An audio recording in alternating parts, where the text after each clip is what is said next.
Assalamualaikum warahmatullahi wabarakatuh.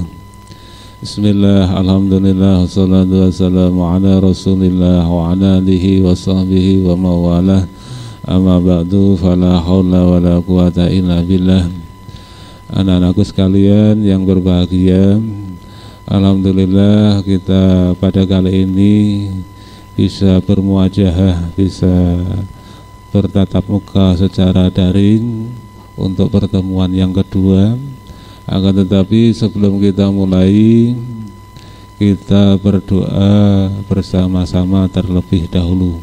Bismillahirrahmanirrahim. Raditu billahi rabba wa bil islami dina wa bi muhammadin nabiyya wa rasulah. Rabbi zidni ilma warzuqni fahma waj'alni minas sholihin birahmatika ya arhamar rahimin. Terima kasih.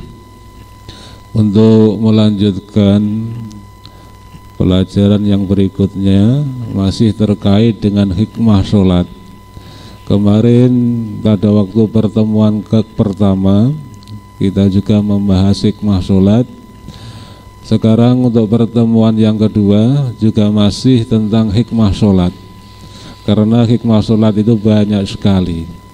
Oleh karenanya mari kita memahami hikmah-hikmah sholat yang berikutnya. Next. Termasuk hikmah sholat kelanjutannya, hikmah sholat yaitu dapat meninggikan derajat. Allah Subhanahu wa ta'ala akan meninggikan derajat dan menghapuskan kesalahan seseorang yang melaksanakan sholat. Rasulullah Shallallahu Alaihi Wasallam bersabda, hendaknya engkau memperbanyak sujud kepada Allah, karena engkau tidak sujud kepada Allah satu kali, melainkan Allah akan mengangkatmu satu derajat dan menghapuskan satu kesalahan dari dirimu. Ini adalah hadis yang diriwayatkan oleh Imam Muslim dari sahabat. Next. Selanjutnya, termasuk hikmahnya sholat lagi, yaitu diampuni dosa-dosanya. Dengan melakukan sholat atau dengan mendirikan sholat, Allah Subhanahu wa ta'ala akan mengampuni dosa-dosa yang ada di antara suatu sholat dengan sholat berikutnya.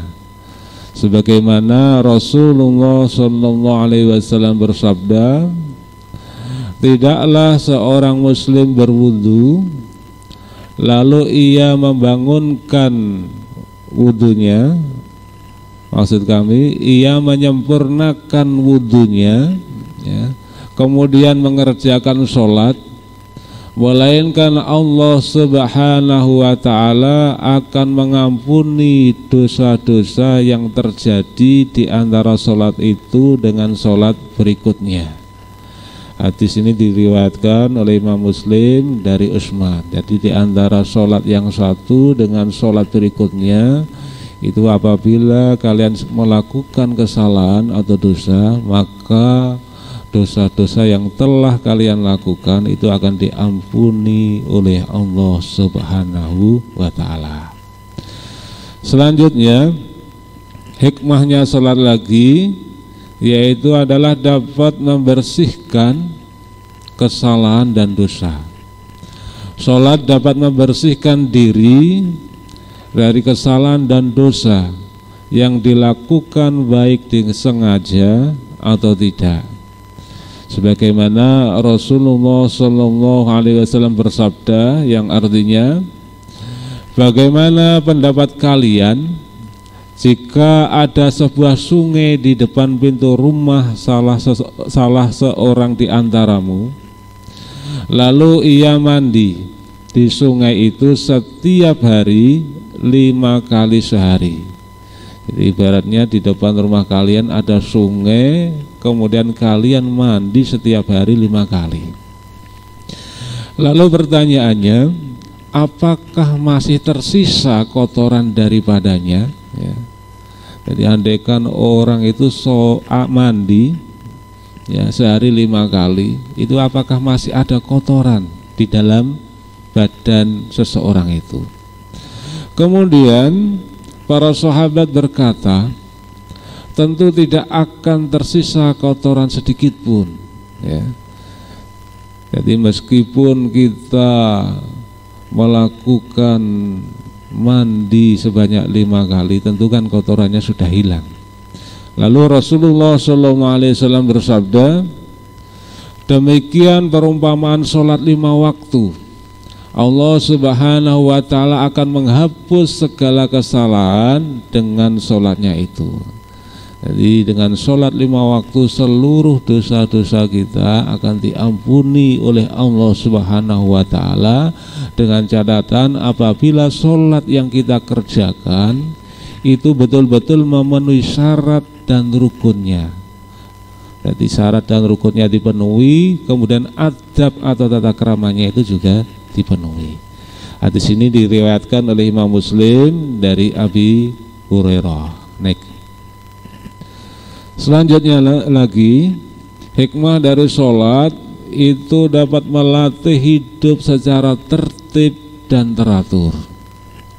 Jadi gerakan sholat yang dilakukan secara tertib dan teratur, mulai takbiratul ihram hingga salam, ya.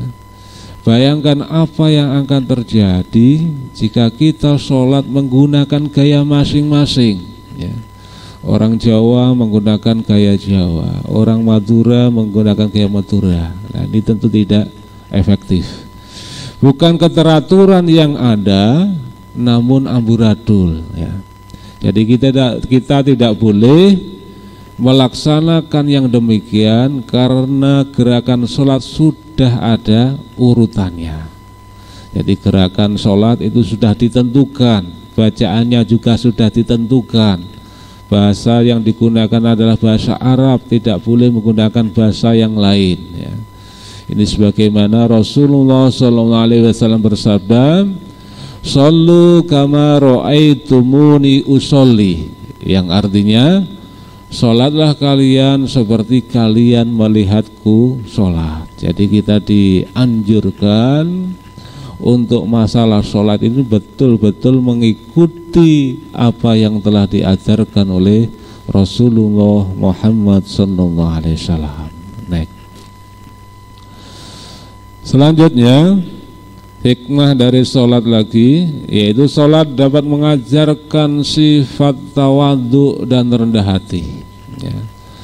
Sholat memiliki gerakan yang dinamis. Di antaranya yaitu adalah sujud. Sujud ini adalah merupakan gerakan yang paling mengesankan dari dinamika sholat. Orang menganggap bahwa kepala manusia ini merupakan sumber kemuliaan.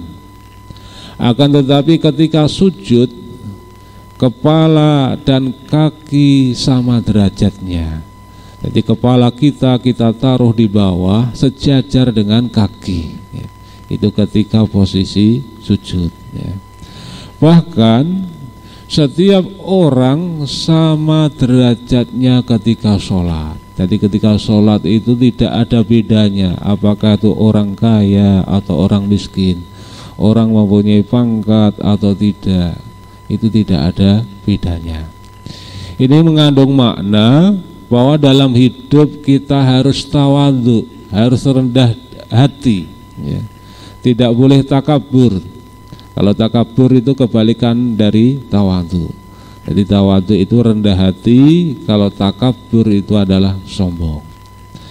Ketawadhuan adalah cerminan kesuksesan mengendalikan diri. Jadi dengan kita bertawadhu itu mencerminkan bahwasanya kita akan sukses dapat mengendalikan diri kita, mengenal Allah dan mengenai hakikat hidupnya. Apabila kita tawadhu atau rendah hati, maka Allah Subhanahu wa ta'ala akan mengangkat derajat kita. Jadi sebagaimana disabdakan, ada yang maqalah yang mengatakan man tawadhu'a rafa'ahullah. Jadi barang siapa mau tawadhu, rendah hati, maka akan diangkat derajatnya oleh Allah Subhanahu wa ta'ala. Akan tetapi sebaliknya, wa man takabbara wada'ahullah. Apabila orang itu takabur atau sombong, maka justru Allah akan merendahkan orang tersebut. Kesuksesan seseorang yang sholat, ya, ini dapat dilihat dari kesantunan, keramaan, dan kerendahan hatinya. Ia tidak dapat menilai orang lain lebih rendah daripada dirinya, sehingga orang yang betul-betul sholat itu menganggap orang lain itu lebih baik, sehingga menimbulkan sikap positif. Jadi senantiasa husnudzon terhadap orang lain, sebagaimana yang didawahkan oleh ba'dul ulama, man hasuna dhannuhu toba aishuhu. Jadi orang yang berbaik sangka itu hidupnya akan nyaman. Jadi dengan berpikir positif atau berhusnudzon, maka hidup kita akan dimudahkan oleh Allah Subhanahu wa ta'ala. Next. Sebelum kita akhiri pelajaran kita pada pertemuan ini, maka kita adakan evaluasi. Yang pertama, tulislah arti hadis Nabi yang menyatakan bahwa hikmah sholat dapat meninggikan derajat. Itu yang pertama. Kemudian yang kedua, tulislah arti hadis Nabi yang menyatakan hikmah sholat dapat diampuni dosa-dosanya. Kemudian yang ketiga, sholat dapat melatih hidup disiplin dan tertib. Ini coba dijelaskan maksudnya. Kemudian yang keempat, apa yang dimaksud dengan tawadhu, ya. Jadi ini tolong dikerjakan paling lambat minggu depan. Nanti kalau sudah selesai dikumpulkan di sekolah. Untuk mengakhiri pertemuan kita pada kali ini, marilah kita bersama-sama membaca hamdalah alhamdulillahi rabbil alamin. Ada kurang lebihnya, mohon maaf. Wal afu minkum. Wassalamualaikum warahmatullahi wabarakatuh.